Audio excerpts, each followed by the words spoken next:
Hola de nuevo, estamos en Capitalízate, un podcast de WordTep en el que buscamos conocer las distintas maneras que hay para obtener capital para los emprendimientos y los negocios. Yo soy Xochitl Austria, gerente editorial de WordTep y estamos platicando con Vanessa Bello, Corporate Venture Capital Leader de Leap Global Partners. Y bueno, precisamente en este bloque queremos enfocarnos en que nos ayudes con algunas recomendaciones para que las empresas obtengan capital y pues nos gustaría que nos cuentes, ¿cuál crees que es la mejor estrategia para que una empresa se acerque a este tipo de capitalización que son las inversiones corporativas? Aquí, y es una cosa que a mí me encanta porque creo que cuando uno tiene la experiencia de trabajar en un fondo de inversión tradicional, el tipo de compañías en las que uno invierte como fondo de inversión tradicional a veces es diferente, en el sentido en el que a veces como fondo esperas un unicornio, esperas una empresa que en al menos 3 años, 5 años, 8 años te pueda dar el crecimiento esperado para que tú como fondo puedas liquidar esa inversión y te dé un rendimiento del 300, 400%, en un escenario muy positivo. Sin embargo, en los corporativos sucede algo muy diferente y es una apuesta no a unicornios, sino a dragones. ¿Y por qué voy a decir esto? Y así lo decíamos con el equipo de inversiones en Guaira, y es cuando una startup se acerca a un corporativo, no busca solamente el capital, sino también busca un valor agregado a la hora de poder cerrar negocios futuros. Y como el dinamismo de un corporativo, pues como todos lo pueden imaginar, es sumamente burocrático, es sumamente lento, entonces la startup tiene que ser resiliente, tiene que ser capaz de poder ser robusta en su operación para poder integrarse a los canales o a esas verticales que el corporativo pues tiene esa necesidad de echar a andar el negocio, ¿no? Entonces, sí puedo decir que el tipo de compañías que deben de aplicar o como recomendación a un CVC tiene que ser una compañía que por lo menos ya esté generando ventas, que ya conozca procesos comerciales con Enterprise, porque no es una venta en donde se cierra un negocio en solamente una llamada, a veces toma hasta siete reuniones, que, que pues son procesos de venta un poco más largos. Entonces, el capital que más va a agregar valor para las compañías van a ser esas compañías que tal vez ya están en una serie A, que tal vez ya levantaron suficiente capital de otros fondos de inversión y que la alianza estratégica de levantar capital con un corporativo es meramente el valor agregado de los futuros negocios que éste le va a generar. Siguen habiendo apuestas, por ejemplo, muchos corporativos hacen big tech, sí, como apuestas que salen completamente de sus tesis de inversión, es decir, tecnologías que pueden ser completamente disruptivas, que al día de hoy no están interesados en integrar con los canales operativos de la corporación. Sin embargo, esperan que sea una tecnología que sea tan potencial y sea de tanto crecimiento que en algún futuro puedan también tener rendimiento de esa tecnología y en 15 años poder aplicarla. Sin embargo, no es en todos los casos, ¿no? O sea, depende mucho de la tesis de inversión. Ahora, lo que sí recomiendo para tanto las pymes o las startups que quieran levantar capital es que investiguen muy bien el corporativo con el que quieren levantar, que entiendan muy bien por qué el valor agregado de trabajar con ellos es plausible. Muchas veces las startups, y te voy a dar obviamente el ejemplo y el caso de Guaira, muchas, por ejemplo, entraban desde la parte de desarrollo de negocio. Entonces, una vez que ya tenían una relación comercial, una vez que ya habían avanzado en conocer, digamos, la parte burocrática del corporativo, entonces volteaban hacia el fondo de inversión y veían potencial el que se hiciera la inversión porque ya había una validación interna dentro del área operativa. Entonces eso hacía más factible y mucho más sencillo un proceso de inversión.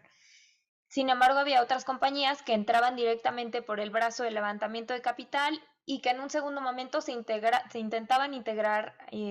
a los procesos comerciales o áreas de venta. Entonces, sí es muy importante que el startup tenga mucho el conocimiento o el caminito de por dónde realmente es viable para él entrar y porque realmente hace sentido en su tesis de inversión. Ahora bien, un segundo momento, normalmente los CVCs invierten como follower investors, es decir, ellos son los últimos en hacer el deployment del capital. Entonces, normalmente una startup, y mi recomendación es que tengan por lo menos el 60% de la ronda garantizada por parte de un líder inversionista o que los tickets de los coinversionistas ya estén liquidados al 60% para el momento que él vaya a buscar al corporativo o al CVC, sea para obviamente buscar un capital que le va a agregar más valor de lo que le va a agregar ese capital. ¿Por qué? Porque naturalmente,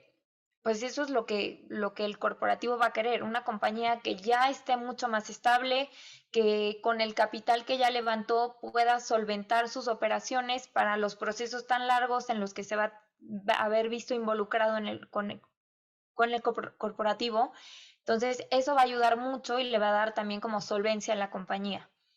Eh, y pues bueno, como corporativo normalmente al investigar la tesis te das cuenta que muchos invierten en etapas muy tempranas, otros invierten en etapas más medianas porque pues como lo decía, tiene que ser una empresa robusta para que pueda operar con toda la parte burocrática con la que normalmente trabajan y eso va a ser como una adaptación de culturas que va a ser muy importante en un mediano y en un largo plazo para la relación fortuita entre el startup y el corporativo. Es interesante conocer estos detalles porque es importante que como emprendedores tengan la paciencia también para lidiar con esta parte que tanto mencionas, que es la parte burocrática, que lleva tiempo y que también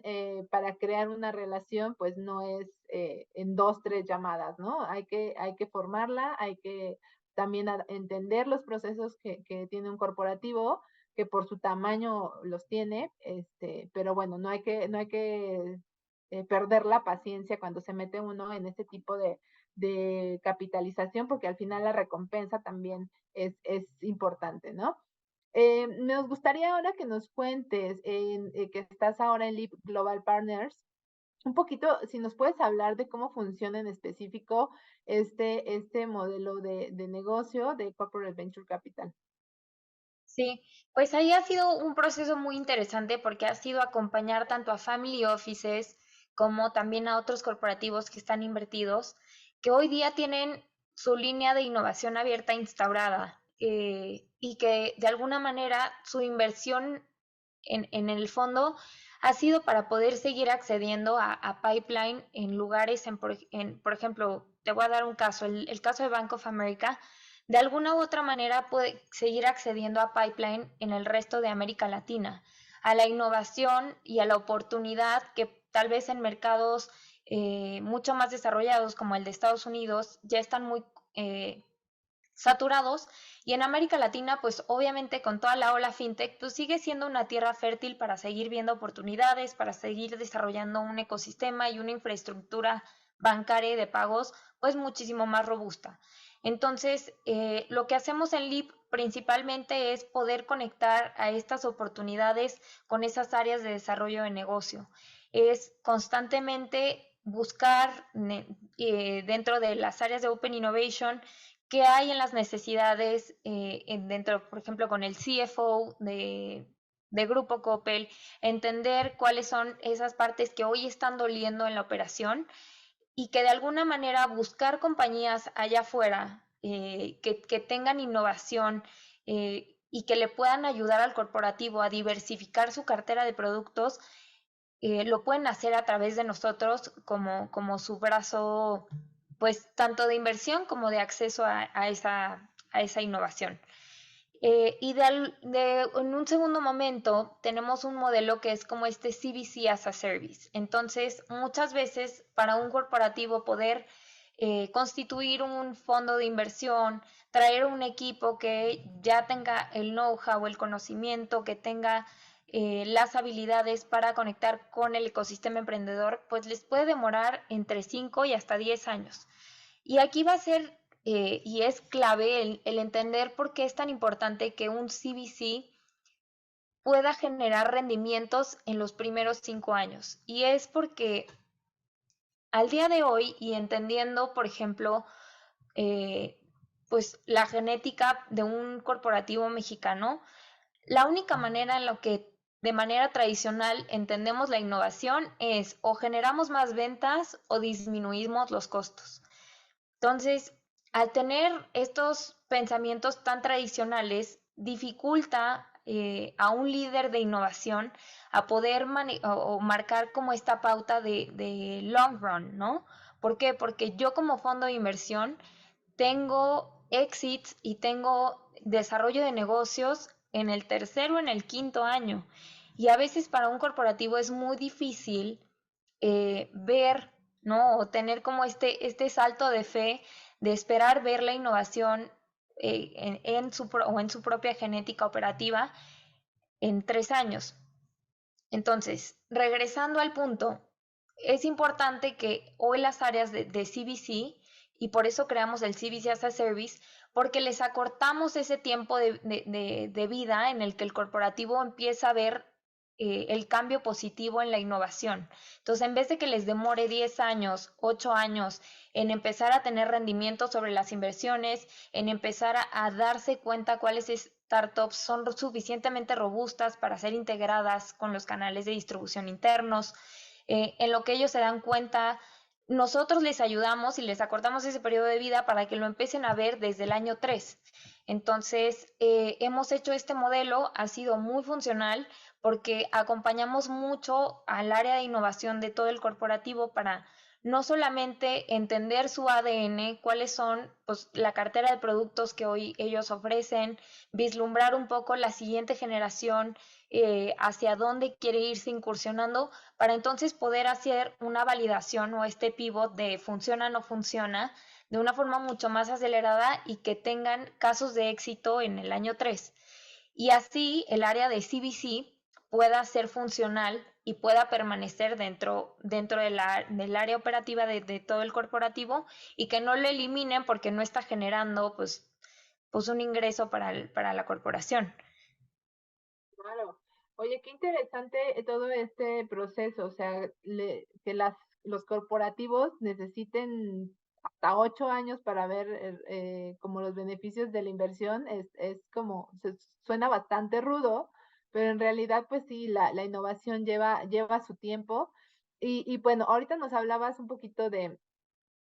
este tema del tiempo burocrático y también el tiempo que lleva la innovación. ¿Identificas para las empresas algún otro riesgo o desafío asociado a una inversión corporativa? Sí, pues mira, normalmente el riesgo más grande que pueden tener los corporativos es que una compañía fracase. Sin embargo, el riesgo de que una compañía en la que ellos invirtieron fracase va a ser siempre mucho menor de lo que fracasara una iniciativa interna del corporativo, ¿no? Entonces, cuando uno pondera la dimensión de estos riesgos, pues es mucho más factible para el corporativo irse por el lado del CVC. ¿Por qué? Porque yo puedo colocar 10 tickets de $50,000 versus tener que desarrollar toda una nueva área para hacer un piloto, para desarrollar mi propia incursión al e-commerce y, no sé, por darte un caso, ¿no? Si al día de hoy BBVA se hubiera dedicado solamente a él hacer la innovación, solamente por su operación interna, tal vez el salto a hacer la banca como más innovadora le hubiera tomado 15 años. Pero dado que abrió la iniciativa de BBV Spark, le dio la oportunidad de poder insertar las tecnologías de muchas startups que ya estaban haciendo algo dentro, pues como de todas las capas transaccionales que al momento de integrarlas permitieron hoy día tener una plataforma en donde tú y yo podemos transferirnos a través de nuestro número telefónico. Ya no hay que dar o sea, de alta una cuenta y que nos tome 2 horas en que esté dada de alta y hacer una sola transferencia. Entonces, en eso ayuda el poder como tener este mismo acceso a la innovación y porque siempre va a ser menos costoso hacerlo como en innovación externa y el poder invertir en fondos fuera del corporativo que desarrollarlo con lo mismo que ya se tiene. Entonces, siento que eso ha sido una de las razones por las cuales cada vez más corporativos están brincando a dar este paso. eh, ya ni siquiera es de fe, sino es la propia ola la que nos está llevando a este momentum de los CVCs, porque cada vez vemos más, ¿no? En la primera generación que existía, te digo, estaba Guaira, estaba Cemex, estaba Proesa, hoy día se suma Liverpool, hay nuevas iniciativas, de muchos otros corporativos, tanto en el Bajío, que de alguna u otra manera quieren también tener acceso a este pipeline porque se están empezando a dar cuenta que para ser más competitivos, tecnológicamente hablando, pues es necesario abrirse a estas áreas de innovación, ¿no? O sea, hoy día la banca es una de esas verticales de industria que vemos que quien más innova es la que va adquiriendo mayor porcentaje de mercado pues sí, mayor porcentaje de mercado. Entonces, pues es el momento y es la ola que nos está llevando a que cada vez más corporativos, family offices mexicanos estén instaurando sus áreas de innovación y sus CVCs. Perfecto, Vanessa. Muchas gracias por darnos todo este contexto de cómo está creciendo esta alternativa y que los emprendedores y empresarios que nos escuchan puedan verla como una opción interesante que beneficia a todos, ¿no? Beneficia a las empresas y beneficia también a los grandes corporativos. Bueno, aquí concluye la segunda parte de este podcast. Si quieren seguir conociendo la forma en cómo obtener capitalización con este modelo de inversiones corporativas o CVC, síganos escuchando.